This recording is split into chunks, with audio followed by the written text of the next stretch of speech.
There's a lot of good cheap housing called SeaFrogs that you can put in an A7, you can put it in a Blackmagic, you can put it in a DSLR camera. There's even bags, just soft bags that you can put in a camera. You could even put it in an open fish tank if you are just trying to get a surface shot. So it's only when you really start to either shoot at depth, where I think if you're going below 30 meters, you're probably looking at a more kind of intensive housing situation. Or if you're trying to work with a bigger camera package, or you're trying to have a monitor or have an AC pulling focus on land, do you start to get into more complicated setups?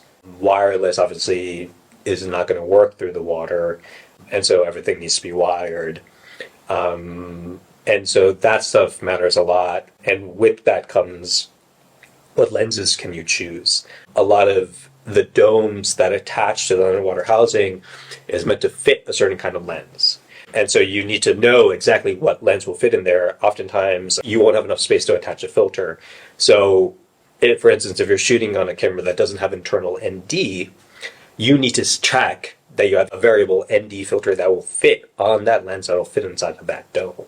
So you really need to test all these individual parts before you even go shoot to make sure it works. And the other really important thing is to I always try to have someone who has dry hands, because if you need to make any tweaks inside of the camera housing and I'm totally wet from having been in the water, having someone who can assist you, who can kind of handle the camera settings, who can pull the camera in and out of the housing if it's necessary, that stuff is really helpful too. Beyond just the equipment side is the personnel and the support side too.